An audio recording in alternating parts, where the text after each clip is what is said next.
My wife mocked me before leaving for my estranged brother, but just 2 months later she was at my door, furious that I never warned her about his past. I'm 24, male. My brother, Louis, male 30, has been out of the picture for the last 5 years. I don't really want to get into details, but he was always a bad egg. My mom and dad tried to put him on the right path, but he systematically took advantage of their forgiveness by emotionally manipulating them every time he screwed up. It took a long time for my parents to accept that Louis was beyond any redemption, and they finally cut him off when he stole a family heirloom to pay for his and his then-girlfriend's drug-fueled vacation. Since then, he's been floating around the country doing God knows what. I have always been the polar opposite of my brother personality-wise. Some would say I'm boring, and maybe I am. I was never a party hound, I don't drink a lot, and all my hobbies are kind of low energy.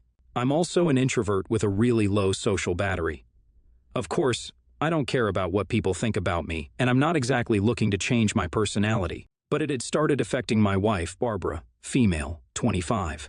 Bob and I met online and shared a lot of common interests. We bonded over things like Lego, reading, and our love of music. Honestly, it was crazy how compatible we were. I had dated people before her, but it was always a clash of personalities and never seemed to work out. With Bob, things just felt right. We got married just last year and have been dating for 2 years. After our marriage, though, my wife's personality has slowly changed, and she's a lot more outgoing than before. Now, before you all start making assumptions, I do not think this is a bad thing. People's personalities evolve, and people change over time. So it's only fair that my wife would not stay the same person for our entire marriage. It would be weird if she did.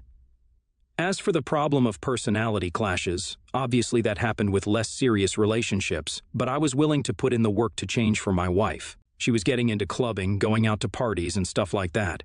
Initially, I tried to accompany her and get into it, but it was just too exhausting for me. I was open about my feelings, and the both of us talked it out. We decided that it's okay to have separate activities, and it's just a part of the relationship evolving. I won't lie, before this we were super clingy and did everything together, but that also worked well for us. So from that point onwards, my wife and I spent a little more me time than together time. When she would go out clubbing, I would work on my models or hang out with my friends on Discord. I would love to say that our communication helped us form an even stronger bond, but unfortunately no. Bob didn't just have me time, she had nothing but that. I barely got to see her except at night and in the morning. Both of us were busy with work during the day, and I was the only one putting in effort to have date nights or do things together, which both of us thought were fun. Barb would come for these dates, but it always felt like she was tagging along and would prefer spending the night dancing out on the floor with her girlfriends. The relationship was slowly dying, and I felt like it would have to end unless I saw more effort from my wife. I sat her down and offered her an ultimatum, that she would have to work on our relationship or we should split up. The confrontation went nothing as I imagined, because Bob just looked at me with a blank face while I was pouring my heart out, and when I was done she just laughed without missing a beat. She said, "Let's break up, I don't care." I was devastated, and when I pushed her on it, Bob told me the real reason she had given up on our relationship. She had been seeing someone else. A new DJ had been at the club she frequented over the past month, and they had quickly been attracted to each other. She said that he was exactly like me, but not boring. You can imagine what that was like to hear. She left the house. I served her divorce papers, and the proceedings are currently ongoing. She didn't really fight the divorce or ask for any alimony, so that was a silver lining, I guess. For the next 2 months, I was a train wreck. My friends were super worried about my well-being because I had just sunk into myself. I wouldn't chat with anyone or even go out of the house. I was just insecure about my personality, my role as a husband, and whether anyone even loved me. Of course, that all sounds super melodramatic, but it was my first serious relationship, and it ended up with my humiliation. I wanted nothing to do with Barbara, but I couldn't stop myself from checking out her social media. It was a bad habit, I know. She was already posting pics with this new guy, and he looked surprisingly familiar. I wasn't 100% sure, but it seemed like she had begun dating my brother. He looked a lot worse than when he left, and I wasn't sure that it was him. I decided to ask my mom about it because I had a sneaking suspicion that she kept in touch with Louis and sent him money now and then. It was tougher on her than it was on Dad, and he's still processing the whole thing, so imagine that. When I show my mom the pictures, she almost got hysteric and apologized for hurting me. When I asked her, "Mama, what's the matter?" she told me that she knew Louis was in town. He had come to borrow money from my mom, and after that ended up moving into a crappy apartment someplace close by. Mom sometimes snuck away to visit him and would see that he was still living a bad life, but she gave him money, food, and whatever she could muster. He barely told her anything and, to be honest, only saw her as a piggy bank, but she did know that he had started seeing someone new. Of course, when she put two and two together, it became obvious that someone was my wife. I reassured her that she didn't know and in no way facilitated the shitty end to my relationship, since it was coming to a close anyways. I did keep in touch with Bob purely for matters related to the divorce, but now I began to feel like I should ask her to stay away from Lewis. I knew what he was like, and I was certain he was going to screw with her in some way. I was petty enough to let that happen, but it also felt like Barbara would take it as me trying to impede her relationship. To test the waters, I texted her and said that I had found out that the guy she was dating was my estranged brother. That's it. She replied with, "Oh lol, that's why he's like a better version of you." That response alone made me sure I shouldn't tell her about why he was estranged, and I put it to the back of my mind. My mental health was more important. Of course, I ended up being right about that because she showed up at my doorstep, ugly crying, just 2 days later. She wanted to suss out whether I had a way of contacting Lewis because he had stolen all of her money and skipped town. I told her that I'll get his number from my mom and told her she could come to spend the night on the couch if she needed it. When we were talking, the story of why Lewis was estranged came out, and she got really angry at me for not telling her the full story. I'm usually a cool and composed person, but I blew up at her. I went off about how terrible she was. I don't think she expected that, and eventually, I kicked her out. I know that Barbara is facing a crisis right now, and some part of me thinks that I should have warned her regardless, because at least then she wouldn't be as shocked about what happened. I know she wouldn't have heeded my warning, but at least I would have warned her. Tia. Update 1, so my mom gave Barbara Lewis's number, but he's obviously not picking up anybody's calls. It's impossible to know where he is or what he's doing. In the meanwhile, my soon-to-be ex-wife is suddenly remorseful, wants another shot at fixing things. I will admit, some part of me wants to slip back into the comfort of a committed relationship, and I feel like if I hadn't made this post, that's what would have ended up happening. Thankfully, the comments here have made me feel really supported and validated my self-worth, so I won't give in to the urge. I will have a conversation with Bob where I let her know that I'm not going to give her a second chance and that she should stop asking for one. Update 2, I put my foot down with Bob, and she's having a full-on breakdown. It's clear what her reason was for trying to get back with me money. After Lewis drained her bank account, she can't pay her rent, bills, and anything. I told her that it isn't my problem, and now she's threatening to make the divorce a lot messier in her demands for alimony. I'd be worried if she hadn't shot herself in the foot by being so passive about the divorce in the first place. I said, "You can go ahead and try, but unless the judge orders it, I won't send you a single penny." Update 3. As you may have guessed, I am not required to pay Barb a single penny, but my mom is feeling super guilty about the position Lewis put Barb in, and she's offered to help her out with money until she finds a way to save up. I honestly don't agree with this because I think I've built up a lot of anger towards Bob, but it's her choice at the end of the day, is purely financial, and at least my mom isn't supporting or condoning her actions. NTA. I think that's pretty obvious. My bigger issue is with your mom, though. If you say she's not condoning it, why isn't she letting Bob face the consequences of her actions? I get that she feels guilty and obligated, but I feel like your mom is too soft. That's how Louis got money out of her, too. NTA. I'm glad you stuck up for yourself and didn't take her back, man. My wife and I have been married for 10 years and we also grew into different hobbies and interests, but I'd say it's made our love stronger. For you and Bob, it just feels like you deserve better. Next story, my ex-wife and I have been separated for 5 years and have an 8-year-old son together, and she got remarried last year. I tried to be very intentional of the time I spent with my son. Over the last year and a half, we've gone on 4 big trips traveling to Nicaragua, Vietnam, Alaska, Colombia, as well as lots of smaller trips around the U.S., visiting cities, camping, and doing various outdoor activities. I love to take photos and well document our trips, however, I don't have any social media to share the photos on, and will send family and my ex some of the photos over email. My son also likes to draw and journal our trips. I feel sad that my ex-wife misses out on half of this life, especially when he's getting so many new experiences. I decided to put together a photo album of the last year and half featuring photos of our son. Photos he took, other relevant photos. Photocopies of some of our son's drawings, as well as notes he made about various things. Asan helped me make it, and my son gave it to her for her birthday last week. When he gave it to her, he must have told her it was from me, as well as she texted me to thank me and said she loved it.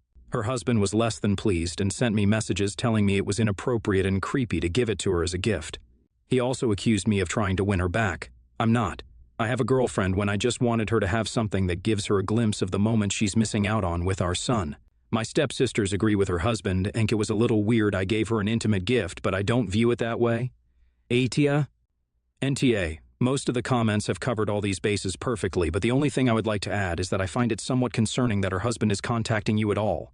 In co-parenting arrangements, it's usually best to keep the discussions between the actual parents. As valuable as step-parents can be, they should not interfere in the co-parent relationship. They also need to understand that the child's needs for stable relationships with his parents do not end when there is a divorce or marriage. Kids thrive best when divorced parents get along, and step-parents are supportive of that. I'm curious if this is the first issue that has come up. If so, and that would surprise me. There should be a tactful discussion with your ex-wife about this situation, and you can look for ways to try to mitigate the new spouse's insecurity before things get worse. NTA. This was a very thoughtful gift that you and your son put together to help share his experiences with his mom. Her new husband sounds like an insecure and immature person that is obviously frightened by the bond with your son and good co-parenting relationship with your ex-wife. There was nothing intimate about the gift. You may want to share the text from the new husband with X so that she knows what is going on. Eventually, she will have to deal with it. The stepsisters need to just keep their comments and opinions to themselves. Next story. I, 35, female, and chronically ill and going through the process of a kidney and pancreas transplant. Currently, I don't use Facebook much, but all my extended family, friends from high school and college, etc. use it. There's been a lot going on with my health, and everyone's been hounding me for updates. I found the easiest way to update people, and since my profile is private, is to just post there as I go through the transplant journey. After my latest appointment with the transplant team, it was a lot of information, so I made a fairly long post about it. My husband, 34 male, has 3 younger half-siblings from his mom's second marriage. The oldest, Jane, 20, is autistic, but is pretty mature for her age, studying to become a doctor in a good university. Although we aren't super close, we've known each other for 15 years, and I even used to babysit her and her younger 2 siblings. We've never had an actual fight in all these years, but as hard as I've tried to have a relationship with her and the others, they have always made it very difficult to connect. Maybe that has to do with my husband being the black sheep of the family, and they see me as an extension of him. I've tried very hard to reach out to them and spend time with them, family gatherings, just to be treated like I'm not really welcome in the family. His parents, mom and dad, on the other hand, are generally very supportive and loving. I still continue to send birthday cards and text them to see how they're doing, and 90% of the time get no response. I'll be lying if I said that it didn't hurt a little that they ice me out so much, but I know you can't force people to have a relationship with you. So last night, after my long update about my upcoming surgeries, Jane commented on my post. It's very unusual for her to use Facebook, so I was eager to see it. When I saw her comment, it said, "Yeah, not going to read that, all happy for you," or "Sorry that happened, I don't really care." I was very hurt and thought that was a really nasty thing to say to someone sharing something so important and sensitive. I told my husband, and he admitted he told her via text that it was fine to post when I was hurt by it. He called me a snowflake and told me she's autistic so she doesn't get social norms, and why that was rude. I told him being neurodivergent doesn't give her license to be mean. We got in a huge fight, and he went to bed early. AITA. I didn't even say anything to her, just quietly removed her from my friend list, and she's obviously not going to want to see my future updates. Edit. My husband came home from work with flowers and apologies. He said he fought all day about how it had hurt my feelings, and that wasn't his intention. Apparently, he was sent an image of the meme from her when he okayed it, thinking that since I have a twisted sense of humor usually that I might get a chuckle and move on. He said he saw it as a nice being, that she was reaching out to me at all, and took it as her trying to lighten the mood and make me laugh. She did not send me the meme, but rather typed out the word "so." I had no reference of it being a meme, which would have taken some of the sting out. I would have thought it was just a joke in poor taste, but not a personal insult. Once he saw the comment written out that way, he understood my perspective and realized he messed up. He asked me to please still consider she didn't mean it that way, and not blame her, as he was the one that told her it wouldn't hurt me. Some of you asked if he usually puts me down or treats me poorly, and the answer is a resounding no. We are not headed for divorce, and he does have real remorse. He's been my rock and my advocate with my health for a very long time, and we make a good team. This was very uncharacteristic of him, which is why I wanted others' opinions. When my health suffers, I can be overly sensitive, and as a neurotypical person, I didn't know if maybe I was really being too hard on her. It seems it was poor judgment on his part, and maybe some miscommunication on hers for the way she presented it. Others asked what her mom, my mother-in-law, thought, and I don't know, as I didn't go to her about it, and she's not very active on Facebook, so I doubt she saw the comment before I deleted it. The consensus is clear that I'm not alone in thinking that she needs to learn some better people skills, compassion beside manners if she becomes a doctor. I think the best thing is for me to just reach out to her and explain why it came across as unkind, and not let people continue to make the excuse about her autism. That's not doing her any favors, and she's bright with a lot of potential. I'm always proud of her accomplishments and want to see her follow her dream and become a great doctor one day. Thanks everyone for your perspectives. NTA, she was definitely the a-hole. It costs nothing for her to not say anything hurtful. She went out of her way to write that and even reached out to her brother. If it's okay to me, it indicates that she recognizes it might be rude. I'm sorry that your husband was callous about it.